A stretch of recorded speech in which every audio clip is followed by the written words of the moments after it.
Français de géologie de l'ingénieur sur le sujet de la stabilité des talus rocheux. Donc nous avons le plaisir d'accueillir Jean-Alain Fleurisson, qui est vice-président du CFGI, et Tristan Bourdin, qui est membre du conseil d'administration, qui prendront la parole successivement pour présenter le travail qui a été mené au sein du CFGI depuis déjà un certain temps, ils nous préciseront, avec le concours de Roger Cogent et Jean-Louis Durville, qui sont tous les deux anciens présidents du CFGI d'ailleurs, sur ce sujet très intéressant à plusieurs titres de la stabilité des talus rocheux. Et donc, sans plus attendre, eh bien, Jean-Alain, à toi la parole.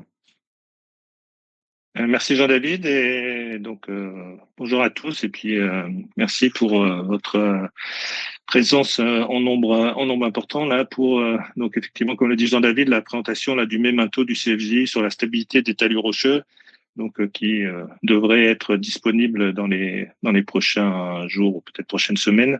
Et comme l'a dit Jean-David, c'est un mémento qui a été rédigé par Roger Cogent, Jean-Louis Durville, Tristan Bourdin et moi-même. Alors, je voudrais juste profiter quand même de l'occasion là pour faire un petit rappel là sur les objectifs des mémentos du CFGI, donc qui résulte d'une initiative du Conseil qui a été prise il y a 2 ou 3 ans là, de rédiger des documents qui pourraient répondre à des demandes un peu opérationnelles sur des sujets d'intérêt pour la profession. Et tout de suite, il a été entendu que ces mémentos ne seraient pas des ouvrages scientifiques complets sur un sujet ni des guides techniques, mais plutôt des aides-mémoires là qui pourraient rassembler dans un même document des points qui pouvaient nous sembler importants sur l'approche géologique des problèmes, sur des méthodologies d'études à mettre en œuvre et leurs limites, et aussi sur souligner des cas d'études particuliers qui pourraient nécessiter des attentions spécifiques. Jusqu'à présent, la rédaction a été assurée par des membres du conseil, donc qui avaient aussi proposé les sujets avec des attentes de retour des membres du CFGI après la publication de ces mémentos, et il pourrait être envisagé, ou il sera envisagé d'ailleurs pour les prochains mémentos, certainement d'ouvrir les comités de rédaction aux membres volontaires du CFGI qui pourraient avoir une expertise sur le sujet. Donc, pour rappel, il y a eu un mémento, le premier mémento qui a été publié donc en 2025, qui concernait les différents profils d'altération des roches, qui est disponible en France métropolitaine, qui est disponible sur le site du CFGI.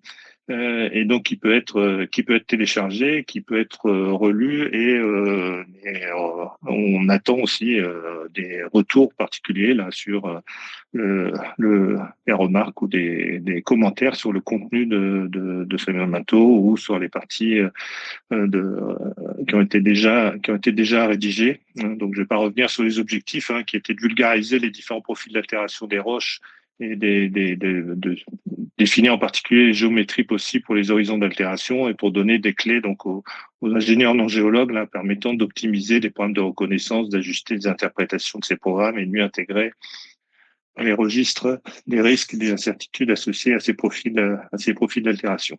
Donc il y a une organisation par grand type de roche où sont abordés ces différents aspects. Donc téléchargeable sur le site de l'IGN. Et donc le deuxième mémento qui fait l'objet de ce webinaire là aujourd'hui concerne donc la stabilité des talus rocheux. Alors il s'adresse plutôt aux ingénieurs géologues et aux géotechniciens, et il concerne aussi principalement les talus rocheux artificiels qui résultent d'opérations d'excavation et dont la hauteur est inférieure à la centaine de mètres.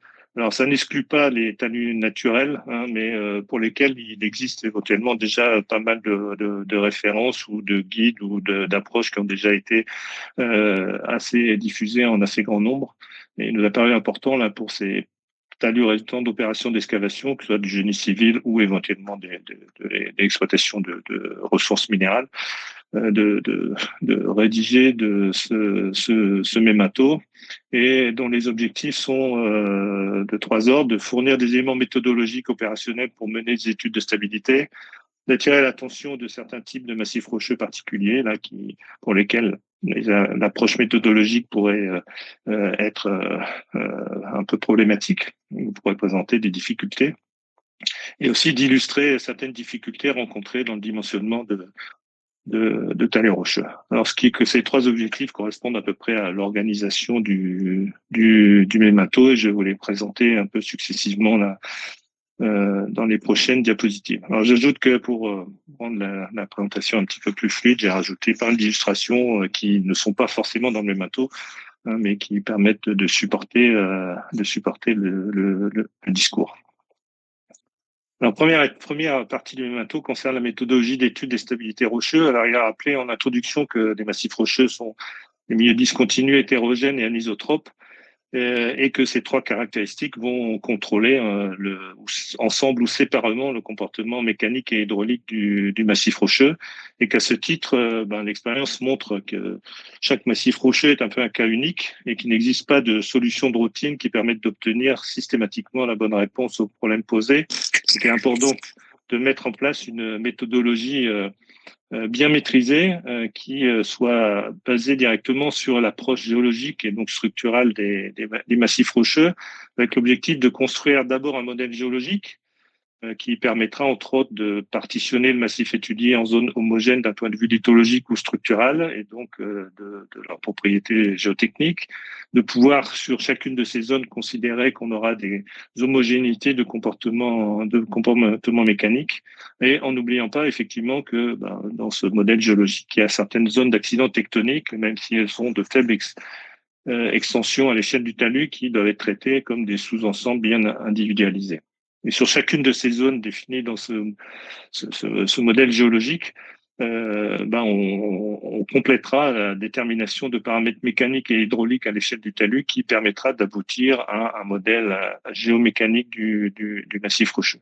Le modèle géomécanique, là, tel qu'on l'envisage dans ce mémato, là, est bien sûr rattaché au modèle de terrain qui est défini dans l'Eurocode 7, et puis aussi au modèle de génie géologique qui est défini dans le guide technique qui a été rédigé par la commission 25 de l'AIGI, qui est disponible en anglais sur le site de l'AIGI, et dont le CFGI a fait une traduction en français qui devrait également bientôt être mise en ligne.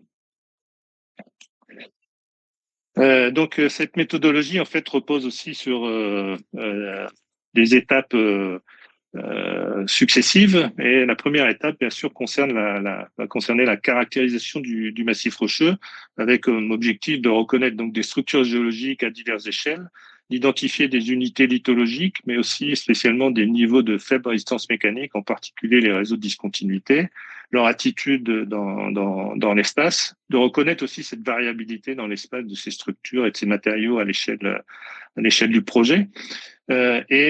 Pour atteindre cet objectif, on met en œuvre des moyens de reconnaissance géologique, géotechnique et hydrologique assez classiques, levée de terrain, des sondages géophysiques, des sondages carottés, non carottés, destructifs, éventuellement des excavations peu profondes à l'appel. On fait aussi il faut faire aussi des suivis de niveau piézométrique et prélever des échantillons pour réaliser des essais de laboratoire. Alors, en n'oubliant pas, bien sûr, que ça peut paraître une évidence, mais que des sondages sont nécessaires, spécialement au niveau et en arrière du futur talus qu'on va excaver, et qui peut exister aussi de l'information gratuite relative à des talus qui sont déjà réalisés dans le voisinage ou sur des formations similaires.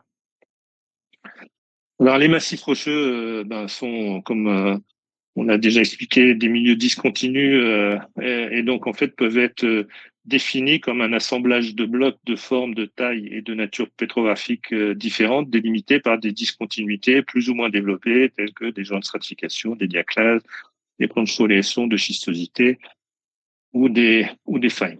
Et donc, en fait, ce massif rocheux peut être décomposé en deux parties, la matrice rocheuse qui va constituer ces blocs, et le réseau de discontinuité qui va permettre justement de délimiter les blocs. La caractérisation du massif rocheux passe donc par une caractérisation de la matrice rocheuse, et en particulier d'un certain nombre de paramètres pétrophysiques et de paramètres mécaniques.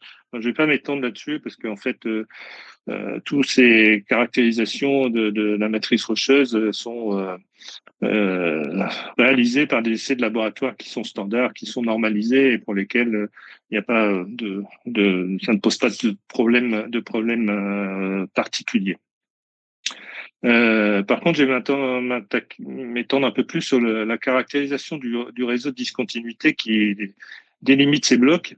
et qui doivent être étudiés en détail par des reconnaissances de terrain à l'échelle du problème considéré, en particulier au moyen d'analyses statistiques en rapport avec justement cette variabilité naturelle de paramètres géométriques et mécaniques des discontinuités, et qui dit analyse statistique nécessite effectivement de mettre en place une méthodologie bien contrôlée pour éviter des biais statistiques et obtenir des échantillons représentatifs du réseau de discontinuité.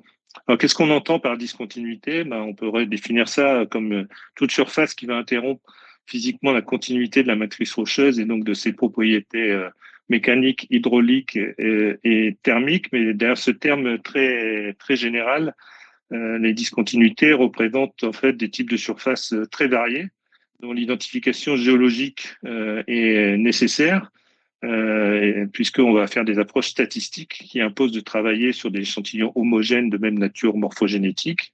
Et donc, il va falloir aussi reconnaître donc ces différents objets géologiques que peuvent constituer donc les diaclases, les plans de stratification, des failles ou des plans de schistosité. Et la reconnaissance géologique, l'identification géologique de ces éléments structuraux là vont déjà fournir aussi un certain nombre d'informations là sur ces différents objets. Alors, pour donner des illustrations, les diaclases ici sont souvent des surfaces plutôt planes, d'extension métrique à décamétrique, qui peuvent être dépourvues être plus ou moins rugueuses, avec éventuellement des enduits ou éventuellement des remplissages de matériaux beaucoup plus tendres. Une échelle un peu plus grande, on a des joints de stratification qui ont une extension beaucoup plus importante, mais qui peuvent aussi présenter à plus grande échelle des ondulations. Donc, on n'est plus sur des surfaces complètement planes, qui peuvent aussi présenter des ponts rocheux là, qui sont susceptibles effectivement de créer une résistance mécanique plus importante au niveau de ces discontinuités.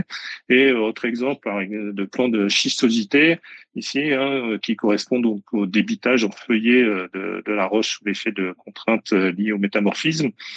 C'est des surfaces qui sont d'extension assez réduite, mais qui peuvent assez facilement se réunir par coalescence ou en formant une surface plus ou moins irrégulière de grande ampleur qui peut être à l'origine d'instabilité, comme le souligne la photo du bas, liée à donc une rupture dans ce type de matériaux. Alors, l'étude de ces réseaux de discontinuité va nécessairement être basée sur des mesures sur le terrain qui vont nécessiter d'abord de définir des zones homogènes d'un point de vue structural. Et sur chacune de ces zones, on va faire des levées systématiques de discontinuité sur lesquelles, ici, on va effectivement, un schéma complet d'analyse va consister à mesurer donc les paramètres, principaux paramètres qui sont listés ici sur le transparent, qu'on peut ranger en deux catégories: des paramètres plutôt géométriques, qui vont concerner l'orientation des discontinuités, leur espacement, leur extension, ou en tout cas la longueur des traces qui sont visibles sur le plan de mesure. Ces paramètres géométriques sont autant de paramètres qui vont contrôler la connectivité du réseau et donc l'anisotropie du massif.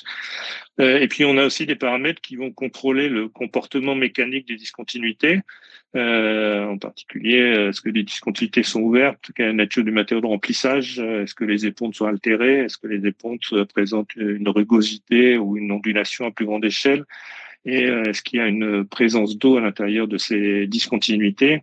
Et ces paramètres plutôt vont avoir une influence sur la résistance aussi également qu'on va pouvoir mobiliser, et aussi sur la dilatance que pourrait présenter la discontinuité. Alors, la méthode assez classique là, de levée de terrain consiste à réaliser ce qu'on appelle des lignes de mesure qui peuvent être réalisées sur un affleurement. Donc, c'est une ligne fictive qu'on va tracer sur un affleurement, ou ça pourrait représenter aussi l'axe d'un sondage carotté orienté. Et on va mesurer donc les paramètres d'orientation, d'espacement, d'extension, d'ouverture des discontinuités, de toutes les discontinuités qui intersectent cette ligne de mesure. On peut aussi donc mesurer les paramètres d'ondulation et de rugosité, hein, et en particulier qui peuvent être abordés par l'intermédiaire d'un paramètre qui s'appelle JRC en anglais, Joint Roughness Coefficient, qui peut être réalisé, enfin, ou qui est souvent réalisé sur des discontinuités en carotte, en sondage carotté, mais qui peut être aussi réalisé sur le terrain à une échelle un peu plus importante, hein, où il s'agit donc de faire des profils de la surface de la discontinuité par rapport à un plan moyen, hein, donc avoir un profil de rugosité qu'on compare à des profils et à des chartes qui existent dans les littératures proposées par Barton à différentes échelles et qui permettent donc de définir cette valeur du paramètre JRC qui varie entre 0 et 20. Donc c'est une quantification un petit peu plus précise de ce paramètre.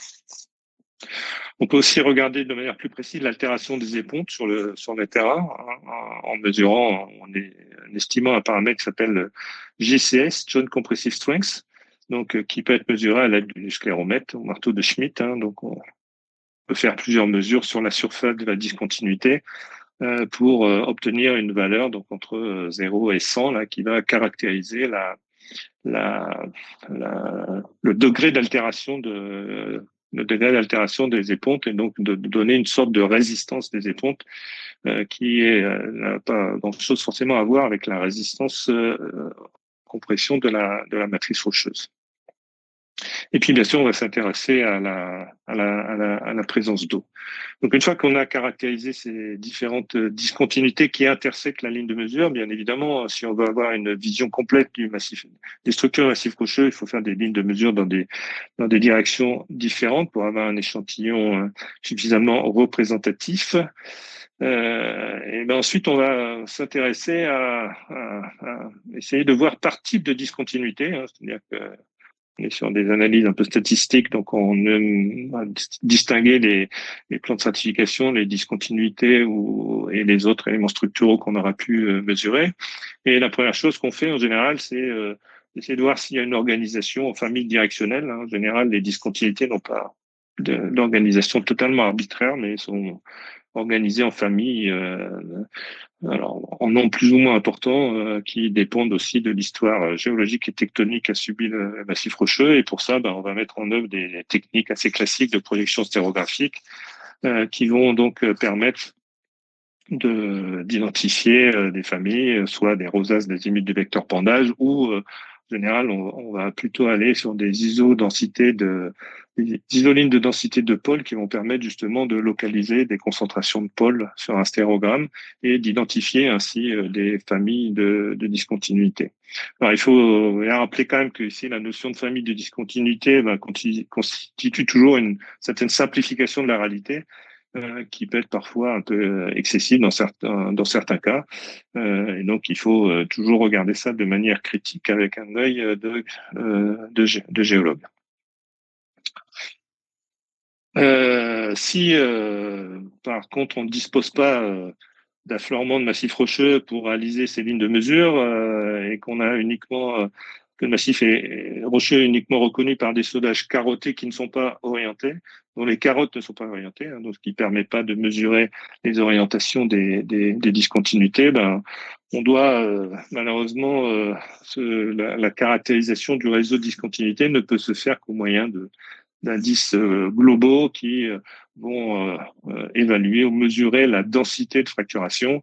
Et donc, parmi ces indices les plus connus, il y a le RQD, qui est le rapport exprimé en pourcent entre la somme des longueurs de carotte dans un sondage carotté, donc par passe carotté, je rappelle, par passe carotté, donc une somme des longueurs de carotte supérieure à 10 cm sur la longueur totale de la passe carottée.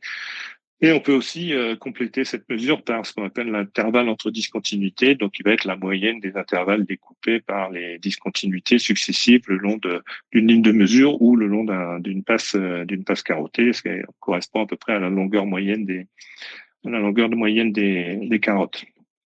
Et on peut suivre, regarder comment ces carottes vont comment ces paramètres RQD ou indice de fracture entre discontinuités vont évoluer en fonction de la profondeur pour opérer des zones où la fracturation serait beaucoup plus importante, mais ça ne donne pas d'informations précises ici sur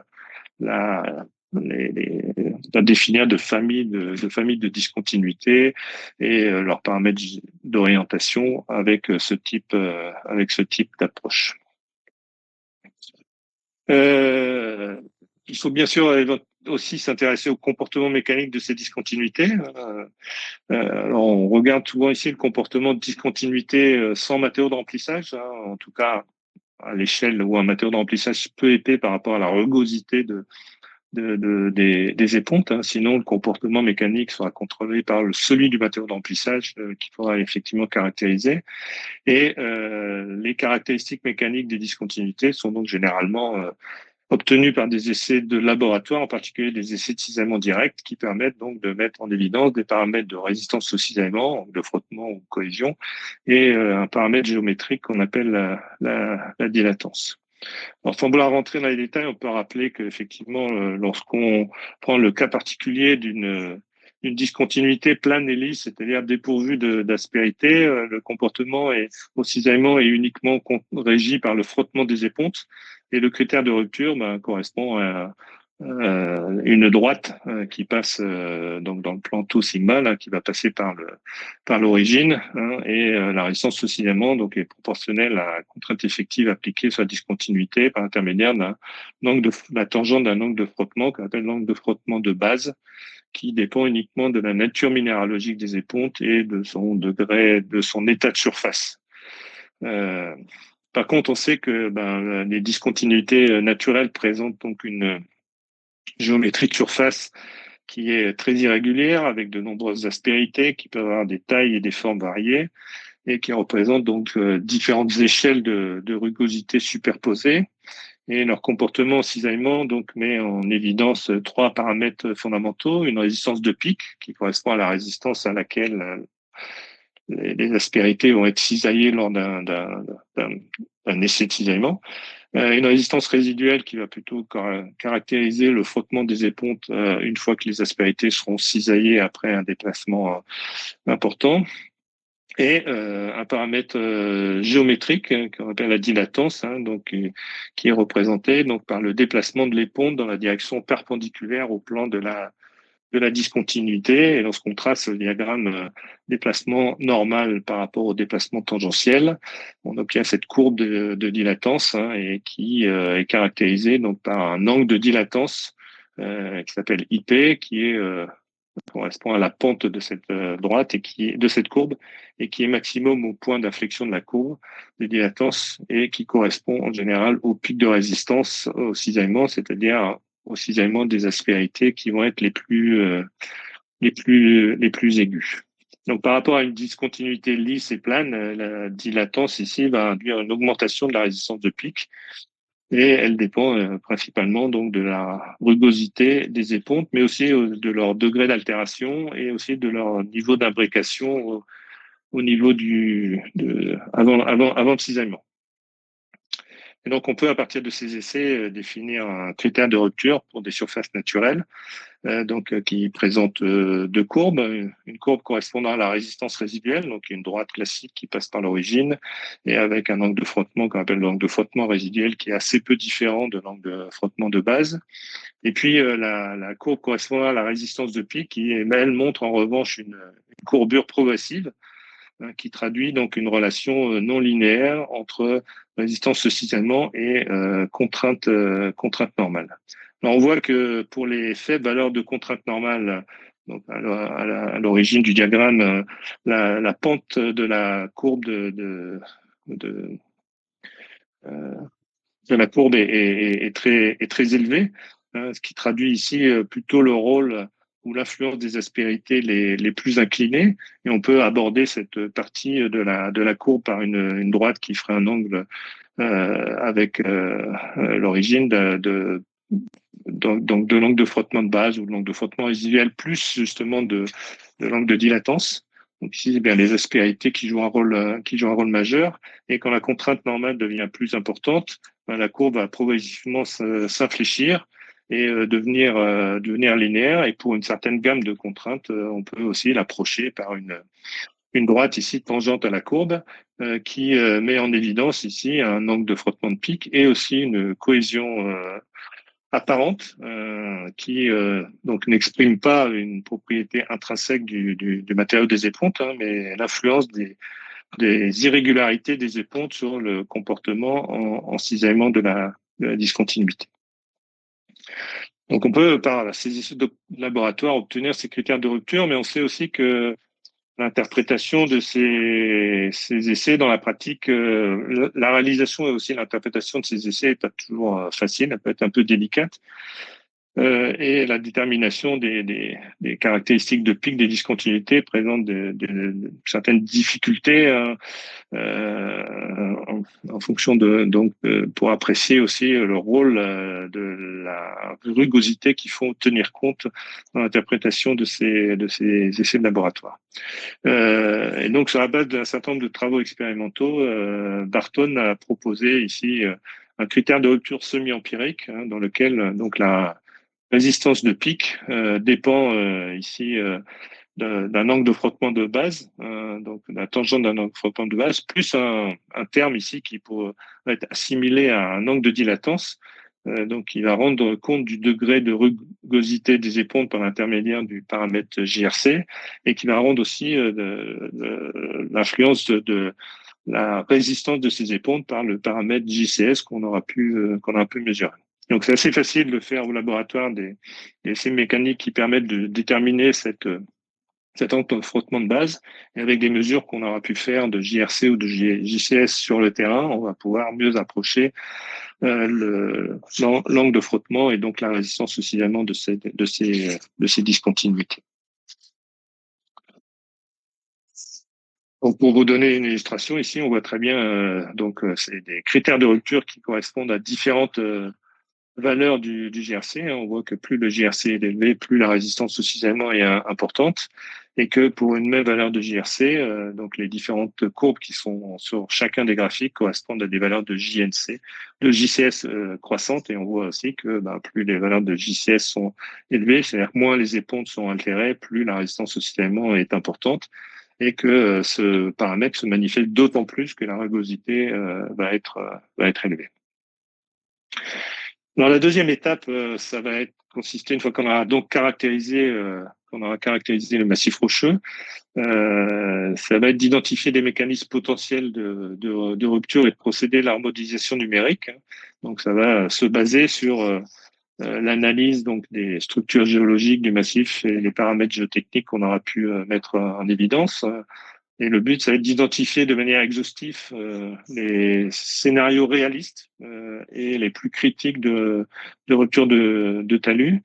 Et nécessairement, on va être obligé, ou amené en tout cas, à faire des simplifications des mécanismes critiques pour pouvoir construire, rechercher des modèles physiques et numériques qui permettront donc de quantifier le risque de rupture. Donc clairement, simplification dit qu'il faut toujours avoir bien conscience des simplifications réalisées pour apprécier donc la distance du modèle qu'on va mettre en œuvre à la réalité géologique. Et on peut aussi être amené à définir des moyens de contrôle lors des travaux d'excavation là qui pourront permettre de comparer le comportement du massif réel à la réponse des modèles qu'on aura pu mettre en œuvre pour étudier la stabilité de ce talus et son dimensionnement. Alors l'hétérogénéité des massifs rocheux ainsi que leur caractère discontinu, donc caractérisé par une certaine densité de fracturation, pose un problème d'échelle. Hein. Il est clair que suivant l'échelle d'analyse, si on s'intéresse à un gradin de quelques mètres de haut, à un ensemble de gradins ou un talus qui va faire plusieurs dizaines de mètres de haut, le système naturel va changer de nature. Et c'est donc pas le même objet géologique et le même objet géomécanique dont il va falloir analyser la stabilité.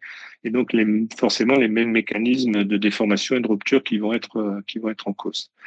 Alors, à petite ou moyenne échelle, qui est un peu l'objectif là de notre guide,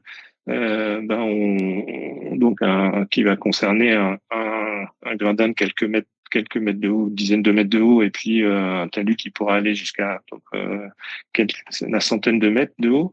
En général, l'objet géologique concerné présente un caractère typiquement discontinu lié à la présence d'un réseau de 2 ou 3 familles de discontinuité et des mécanismes de rupture relativement simples, tels que les ruptures planes, les ruptures ondielles, les ruptures par basculement, donc qui dérivent directement du caractère discontinu du massif rocheux et que sont donc directement contrôlés par le système de discontinuité, constituent souvent une approche réaliste des mécanismes de rupture. Alors, dans d'autres circonstances, ce qu'on voit sur la droite, là, pareil, pour des talus qui pourraient faire des hauteurs un petit peu plus importantes et qui présenteraient des discontinuités de grande extension, on pourrait avoir d'autres mécanismes de rupture, hein, comme ceux qui sont montrés ici, hein, des ruptures de plaques avec glissement ou rotation de coins rocheux à la base, avec des phénomènes de flambement ou d'ouverture de blocs à la base par des points pivots.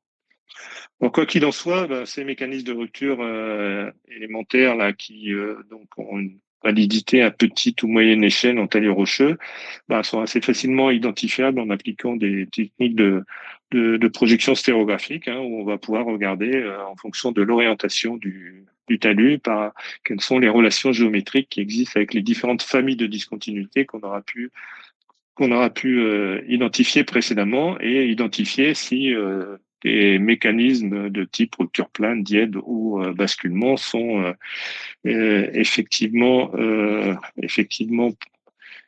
possibles ou pas.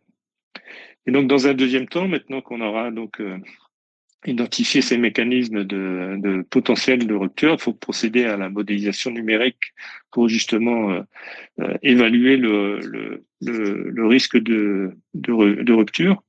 Et il faut contextualiser l'étude en précisant un certain nombre de points. Quelles sont les conditions de calcul qu'on va mettre en œuvre? Est-ce qu'on va donc on va définir l'objet d'analyse et son échelle? Est-ce qu'on s'intéresse à un gradin élémentaire, un ensemble de plusieurs gradins, un talus entier de grande hauteur? Il faut aussi caractériser le type de sollicitation mécanique. Hein. Est-ce qu'on s'intéresse à une stabilité alors à court ou ce qu'on appelle court ou moyen terme, c'est-à-dire où on peut admettre des taux de déformation ou certaines ruptures très localisées, du moins dans certains contextes bien définis, tels que par exemple les talus de mines à ciel ouvert ou de carrières là, qui sont en général placés sur surveillance. Est-ce qu'au contraire, on va s'intéresser à une stabilité à plus long terme où on va exiger des plus exigeants quant aux conditions de stabilité à considérer et considérer aussi certains scénarios d'évolution des propriétés mécaniques des matériaux au cours du temps ou des modifications du contexte hydraulique du massif, ou est-ce qu'on s'intéresse à des analyses de risque ou de danger qui conduisent à prendre en compte des sollicitations hydrauliques ou sismiques, par exemple, exceptionnelles. Il faut toujours garder à l'idée que, comme on l'a dit tout à l'heure, on a une modélisation qui peut être une certaine qui a nécessité une certaine simplification peut-être du modèle réel, et donc garder l'appréciation entre modèle réel et modélisation numérique, en n'oubliant pas aussi que tous ces systèmes de discontinuité peuvent être assez complexes, qu'il y a une variabilité de ces paramètres mécaniques et aussi géométriques, qu'on a des connaissances parfois aussi sommaires des niveaux piézométriques. Et donc, ça nécessite tout ça de faire des approches paramétriques, hein, pour bien évaluer le rôle ou le poids de ces différents paramètres, hein, sur le résultat. Et aussi, dernier point, d'adapter le niveau théorique de sécurité qu'on va rechercher à la précision des données d'entrée qu'on a utilisées dans les modèles. Donc, on va procéder pour cela des modélisations qui peuvent être conduire à évaluer la stabilité par des facteurs de sécurité, où on peut, dans certains cas, faire un certain nombre de calculs en déformation un peu plus compliqués. Donc, je ne vais pas rentrer dans les détails, hein, mais bon, sur des mécanismes de rupture alimentaire, il est assez facile, effectivement, d'évaluer la stabilité, d'estimer la stabilité, en tout cas par l'intermédiaire d'un facteur de sécurité, hein, qui est en général un rapport là, entre des forces résistantes et des forces motrices le long du plan de discontinuité qui est impliqué dans le mécanisme de rupture. Ici, pour de la rupture plane, c'est assez élémentaire.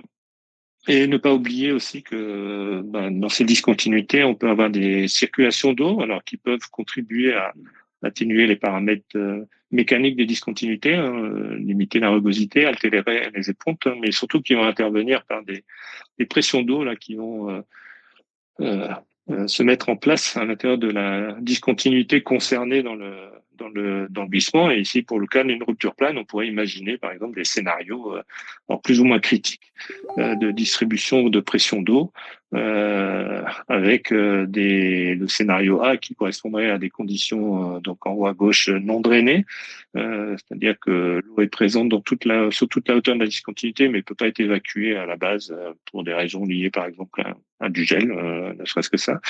Et puis on peut progressivement considérer qu'il va y avoir un drainage possible du massif rocheux en fonction de la densité de fracturation de ce massif, avec un drainage à la base, un drainage intermédiaire et des drainages de plus en plus importants par des discontinuités qui viendraient recouper le plan de discontinuité impliqué ici dans la rupture plane. Alors si on calcule ici les résultantes ici des pressions d'eau là qui s'appliquent sur ces discontinuités, donc qui correspondent aux diagrammes triangulaires qui sont représentés sur les schémas, on voit très bien que ici, on va pouvoir en augmentant le drainage ou en favorisant le drainage, diminuer cette résultante des pressions d'eau par un facteur 2, un facteur 4 ou un facteur 8, hein, si le massif est plus ou moins apte à se drainer tout seul, ou si on met en place des systèmes de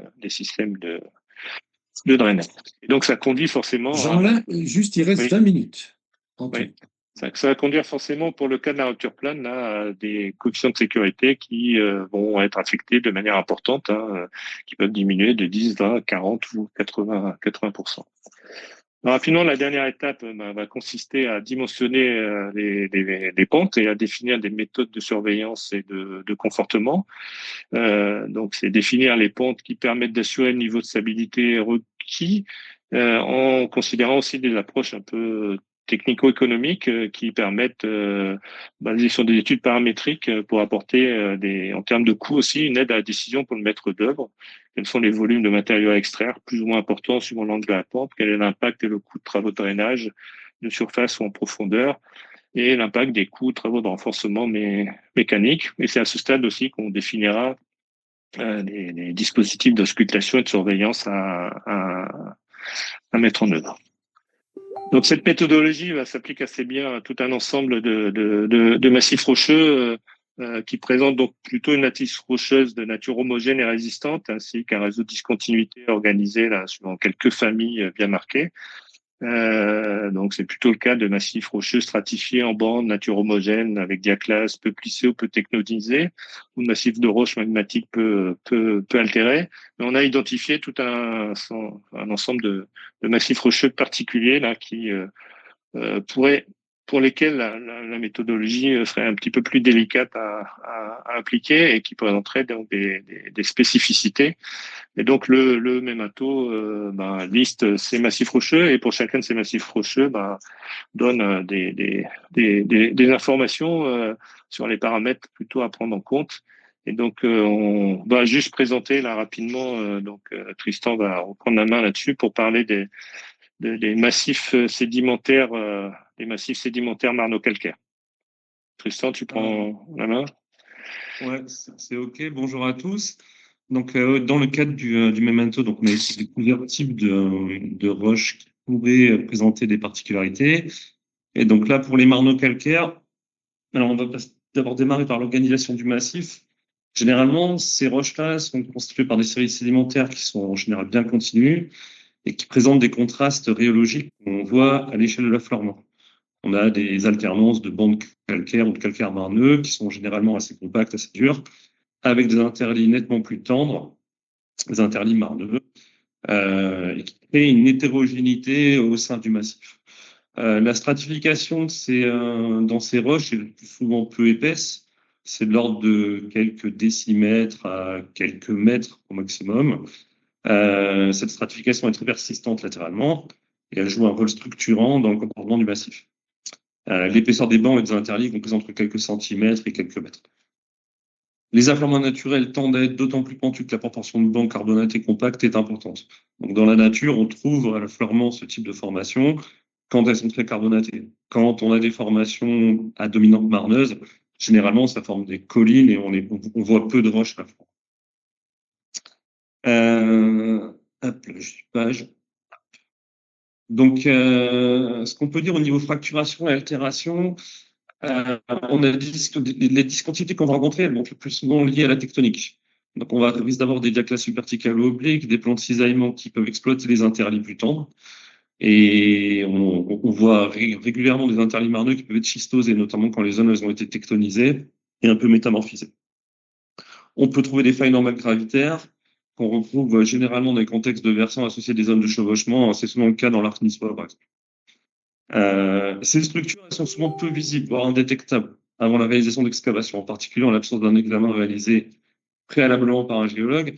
Donc, c'est un des points complexes, c'est que quand on va réaliser des excavations dans ces matériaux-là, assez souvent, on ne les voit pas à l'affleurement et c'est compliqué de mesurer. Donc, on va faire des mesures. Bon, après faire des mesures, on va faire des investigations géotechniques qui vont nous permettre d'obtenir des mesures, mais qui vont apporter une quantité d'informations limitée par rapport à celle d'un affleurement. Et il faudra garder en tête aussi que c'est des formations qui sont généralement plissées et qui vont donc conduire à des configurations structurales qui peuvent être favorables lorsqu'elles sont en amont-pendage et défavorables lorsqu'elles sont en aval-pendage. Ces matériaux rocheux ont un comportement qui est un comportement évolutif. Elles ont une forte propension à l'altération, à la dégradation, notamment sous l'effet des agents météoriques, donc les fortes pluies, le gel, tous les événements météorologiques en fait conduisent à une dégradation des propriétés, notamment des interlits, et conduisent après à une dégradation du massif rocheux. Et on garde en tête que les interlits marneux jouent souvent le rôle de surface de glissement ou de décollement.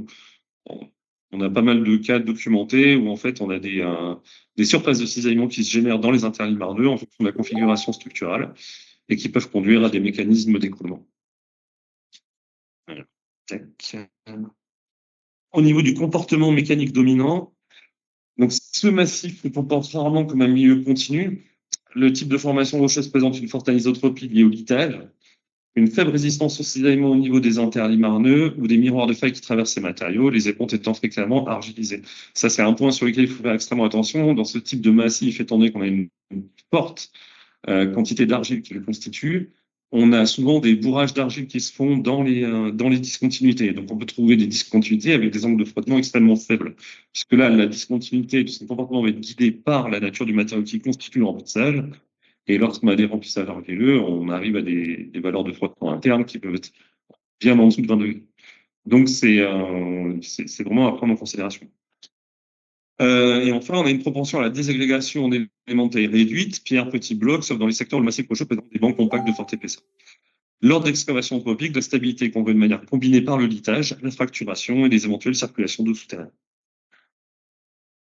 Et là, on a deux exemples typiques de mécanismes de rupture dans ces matériaux-là.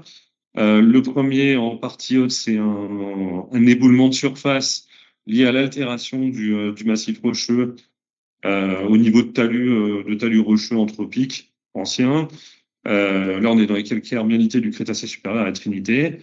Et en fait, on a un mécanisme où la surface rocheuse, d'un coup, se déstabilise suite à de fortes précipitations et engendre un éboulement de tout petits éléments rocheux.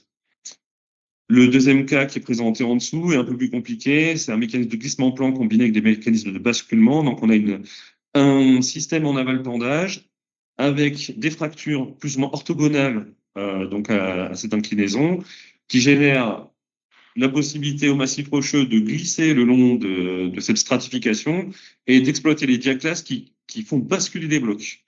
Donc, c'est le type de mécanisme qu'on peut retrouver. Là, c'est pareil, sur un talus anthropique, un ancien talus anthropique qui a dégénéré suite à de fortes pluies en 2019. Voilà.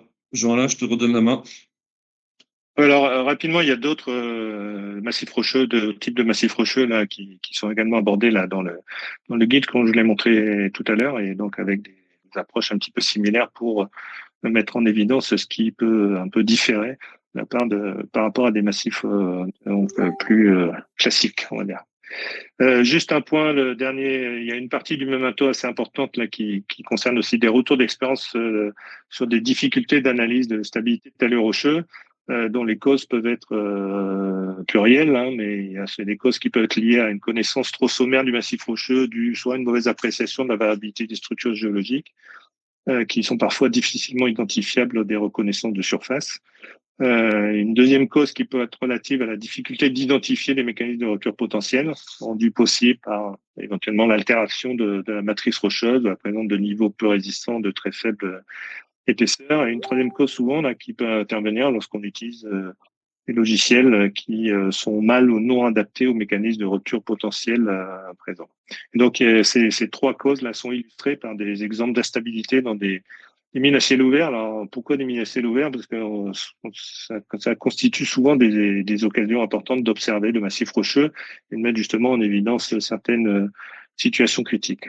Donc j'ai sauté deux, trois slides là qui permettaient d'illustrer, donner une illustration pour arriver aussi à la dernière partie, conclusion du Mimato, qui donc sur la base donc des concepts présentés, des cas de figure exposés et de quelques cas d'études analysés, on termine par promouvoir donc une méthodologie d'étude des talus rocheux et leur dimensionnement, qui respecte donc un certain nombre de principes qui sont listés ici, de donner les moyens d'une reconnaissance géologique et géotechnique adaptée au cadre géologique concerné, développer une approche géologique et géomécanique rigoureuse permettant de reconnaître les mécanismes potentiels de déformation et de rupture du talus, utiliser à bon escient des moyens de calcul des modèles numériques par référence à ces mécanismes potentiels identifiés, et surtout mettre en œuvre des moyens de confortement adaptés, drainage ou renforcement mécanique permettant d'améliorer les conditions de stabilité, et reconnaître aussi qu'une probabilité de rupture existe toujours, même pour un talus qui est dimensionné suivant les règles de l'art.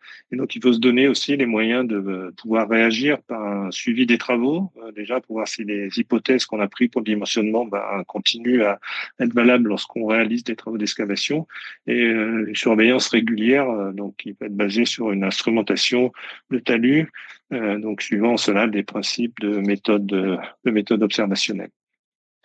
Donc, je vous remercie pour votre attention. Désolé, ça fait un petit peu plus long que prévu, et parce qu'il nous reste quand même quelques minutes, même si on peut dépasser peut-être l'horaire prévu là, pour des discussions, des questions, des remarques. Alors, je vais rappeler aussi que le Memento sera mis en ligne prochainement, et que, comme pour le précédent Memento, on attend aussi éventuellement des retours de la part des gens qui pourraient le relire.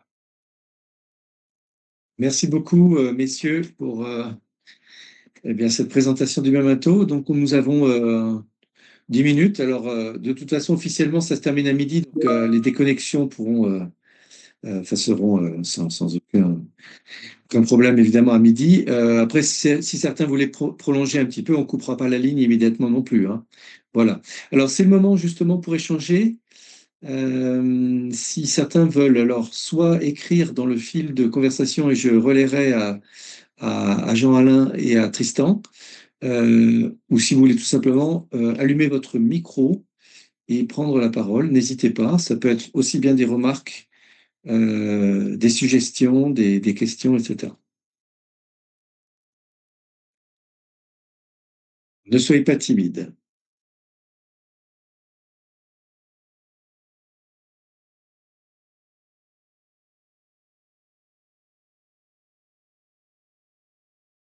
Oui, alors Sarah Laquarsa, oui.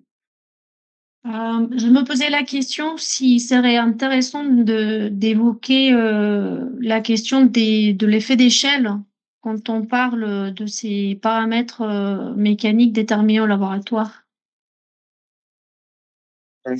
Oui, mais bien évidemment.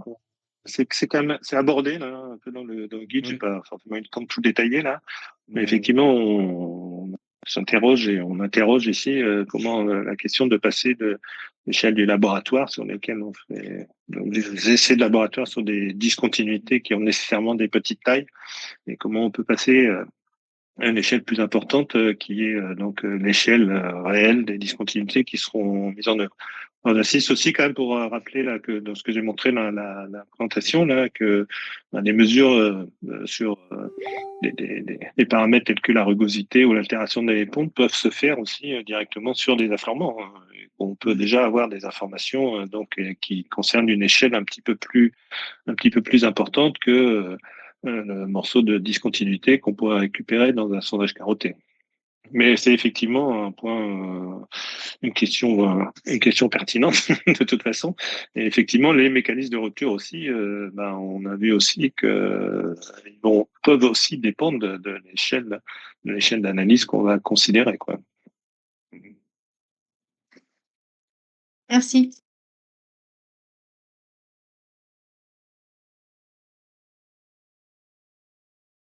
Merci à Sarah pour la question. Donc, est-ce qu'il y en a d'autres? Alors, Alexis Series. Et bonjour. Bonjour Tristan, bonjour Jean-Alain. Du coup, merci pour la présentation. Du coup, moi, j'aurais une question. Donc, la stabilité des talus rocheux, elle est vraiment dépendante des mécanismes de rupture identifiés.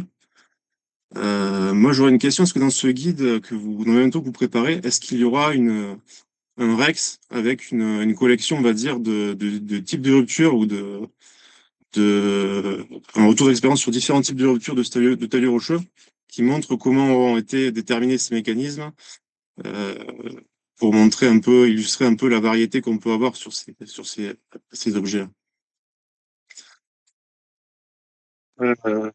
Il n'y aura pas forcément des règles sur tous les mécanismes de rupture de rupture possible, mais il y a un certain nombre effectivement soit de cas d'études qui sont abordés là, de retour d'expérience sur des problématiques d'exploitation minière, là, mais qui sont applicables tout à fait ou transposables à des excavations aussi de génie civil, et puis aussi pour les différents types de massifs rocheux qu'on a considérés comme un peu particuliers là.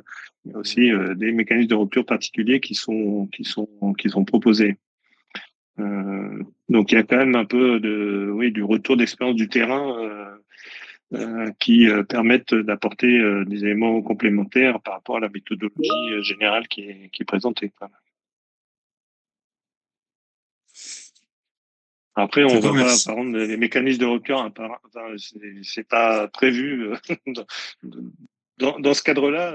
Après, on peut toujours faire évoluer le mémento si il s'avérait qu'il y ait des demandes peut-être plus particulières, mais c'est pour ça que les retours, lorsqu'il sera complètement mis en ligne, hein, donc ce qui ne saurait tarder, sont de toute façon pertinents et intéressants et seront pris en compte.